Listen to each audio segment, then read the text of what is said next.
You get what you pay for. Microplastics in bottled water. Hi, my name is Gaelyn Gros, and I work with Mississippi State University's Coastal Research and Extension Center. We performed an experiment analyzing the microplastic content in 8 different brands of bottled water.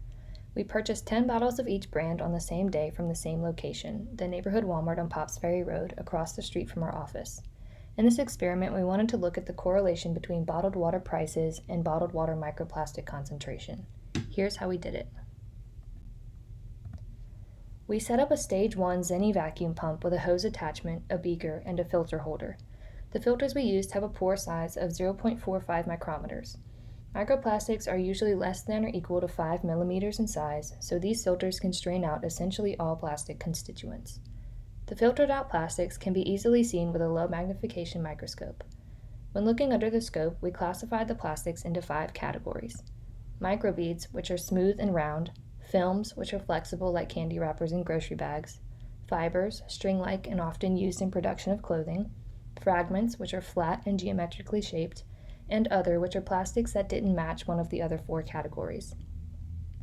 After running 10 samples of each brand, we totaled the microplastics and found that the most expensive brand of water had the highest count, at 69 microplastics, with the runner-up being the lowest costing product coming in at 49.8 total microplastics. Both the lowest and highest costing products had a significantly higher amount of microplastics than the 6 remaining medium-priced products. Out of the 5 categories, fragments were the most common, found at 86%, with fibers coming in at second with 9%. There were no microbeads found in any of our samples, and the film and other category together made up 5%. The overall results of this experiment show that when it comes to microplastics, the price of your bottled water is negligible.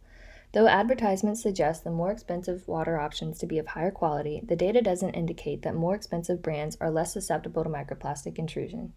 We graphed a correlation of price and microplastic content and found an R value of 0.0005, which indicates there is no direct relationship between bottled water prices and microplastic concentration. As for our categories, fragments dominated the total counts and were the most prominent in all 8 of our brands. A few things to consider that may contribute to microplastic content are the types of plastic used to make the bottle, the number of times the cap is removed and screwed onto the bottle, as well as the temperature of the water itself. If this water bottle sits in a hot car for 3 hours, will there be more microplastics due to melting? There's much to consider with microplastics, but some of the ways we can carry on this research is to look at the plastic's response to water treatments, such as reverse osmosis versus vapor distilled methods, comparing the types of plastic used to make the bottle and its chemical compositions, where the water is sourced, as well as the presence or absence of any additives, like magnesium, calcium, or potassium, that could contribute to further microplastic breakdowns.